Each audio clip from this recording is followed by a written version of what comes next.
The story opens in 1996, during a period when the wider world hadn't yet come to know Green Lantern as a superhero. It begins with a television interview featuring Hal Jordan, already established as the first Green Lantern, exuding confidence as he tells a reporter that fear simply isn't part of the job, a line that sets up the story's central theme of fear versus willpower. Watching this broadcast at home is a young John Stewart, alongside his brothers, one of whom worries about getting caught watching TV, while John himself shows no such fear, hinting early on at the fearlessness that will later define him. The narrative then explores John's relationship with his father, a Marine who puts him through an intense high-pressure training exercise involving an apple balanced on John's head and a live gunshot, reinforcing where his courage originates. The story also delves into the broader origin of the Green Lantern Corps, explaining how the Guardians of the Universe first attempted to maintain cosmic order using a robotic army called the Manhunters, only for a fatal flaw in their programming to cause them to slaughter an entire sector under the guise of eliminating evil. This failure led the Guardians to abandon robotic enforcers entirely in favor of recruiting living beings, forming the Green Lantern Corps as it's traditionally known. John Stewart's selection, however, is framed as anything but random. The Guardians had apparently been observing him for years, recognizing his potential early on. The story then jumps to 2016, showing an adult John training at a boxing gym, still carrying the same discipline and fearlessness from his youth. His new partner, an older, more arrogant version of Hal Jordan than the one seen in the earlier broadcast, arrives and immediately establishes a contrast in temperament. Hal reckless and rule-breaking, John measured and respectful of authority.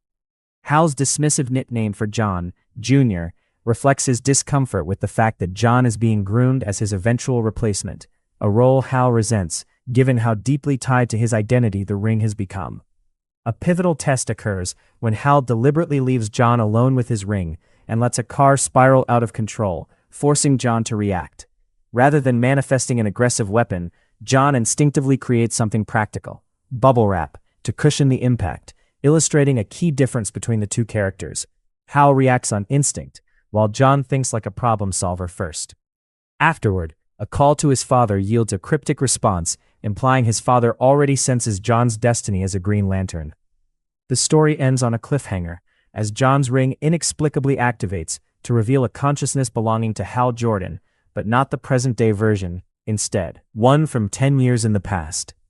The old consciousness stored in the ring turns out to be a backup of Hal Jordan's memories from 10 years earlier, and John is stunned to encounter this past version of him. The first thing this past Hal asks is whether he's dead, a question left deliberately unanswered, but framed as a major clue pointing towards something significant unfolding in Hal's present-day storyline. This past Hal reveals that Green Lanterns are meant to regularly back up their memories into the ring, yet the present-day Hal hasn't done so in nearly a decade, implying that something happened over that span of years to fundamentally change him.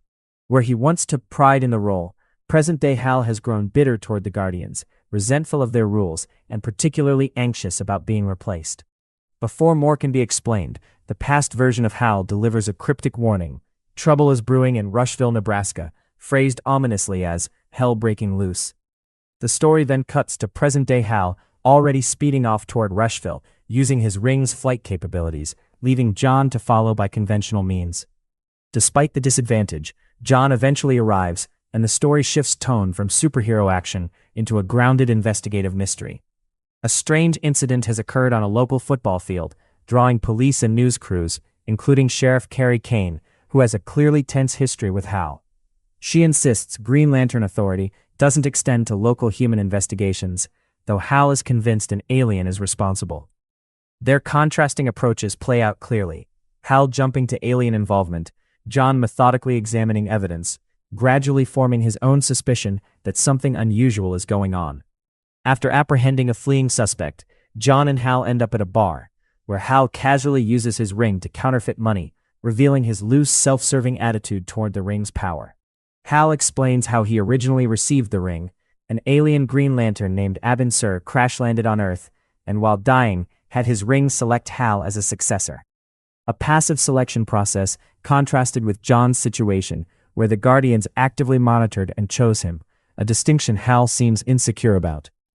Hal connects this backstory to the current mystery, theorizing that Abin Sur's crash in Nebraska wasn't coincidental, and that whatever Abin Sur was fleeing may now be catching up to Earth.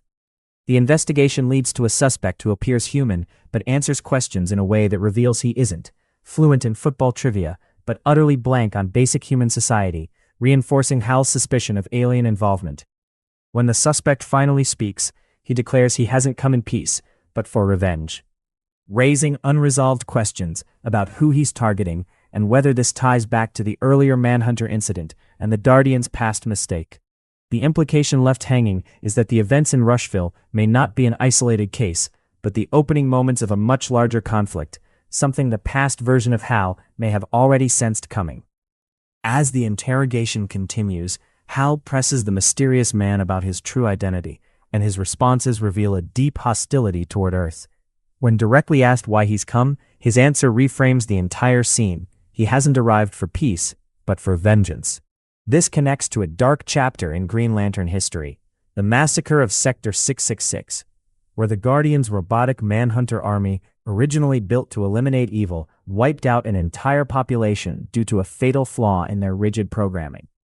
This tragedy led directly to the Manhunters being deactivated and the living being-based Green Lantern Corps being formed instead.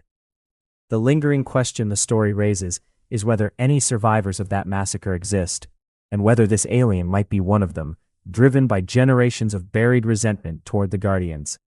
Hal's greater worry isn't just this individual, but the possibility that more of his kind could be following, turning a local incident into a planetary threat. As the alien needles Hal, mocking the Green Lantern oath and provoking his temper, the story sharpens the contrast between the two lanterns. John's disciplined respect for the role versus Hal's increasingly proprietary, entitled view of his ring, referring to it as his own rather than as a responsibility passed down. When the alien pointedly asks about recharging and cryptically questions how much time Hal has left, it lands as more than a comment about power levels. It reads as a warning, glancing toward John as well, hinting that the alien somehow anticipates what's coming.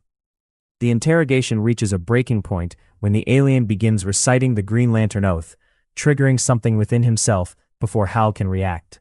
Hal manages to contain him in a protective barrier, but a massive, eerily silent explosion follows moments later, shaking the town and sending people fleeing.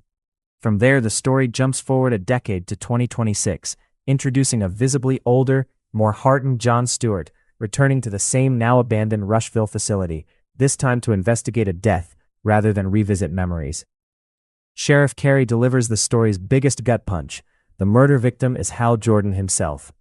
Compounding the shock, John notices his own Green Lantern ring is missing, an unsettling echo of something Hal once told him, that he would only inherit the ring after Hal's death.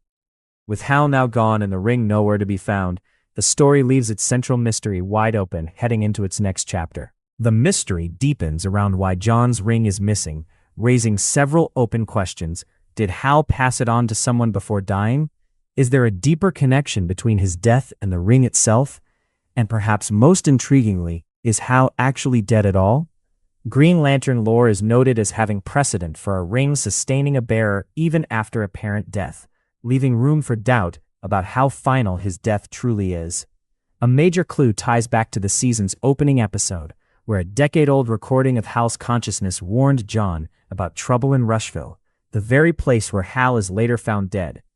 This raises the question of how Hal could have known in advance, whether through some kind of foresight, a warning embedded by the ring itself, or something else entirely. It also leaves open who might be responsible for his death, whether the earlier alien threat, the Manhunters, a rival Lantern faction, or someone closer to Hal than expected. Fear is highlighted as a recurring thematic thread. While Hal outwardly claims fearlessness, and John was raised to confront fear directly, the story suggests Hal's fearlessness may stem not from courage, but from having nothing left to lose, a point Sheriff Carey seems to recognize, framing fear of loss as tied to having someone to love in the first place. This framing casts Hal as a more tragic figure than his confident exterior initially suggested. Moving forward, John is left with two intertwined responsibilities: uncovering the truth behind Hal's death, and understanding why Hal's will has stirred such alarm among both aliens and fellow Lanterns.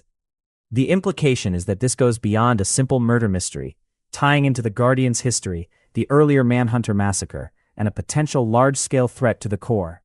Notably, John's path to becoming the next Green Lantern is complicated by the fact that he never actually received Hal's ring, meaning his investigation must also track down where that ring ended up, especially if it's fallen into dangerous hands. The overall takeaway is that Hal Jordan's individual story appears to close out here, while John Stewart's larger journey is only just beginning, setting up unresolved threads around the murder, the ring's whereabouts, and John's path toward fully becoming the next Green Lantern heading into future episodes.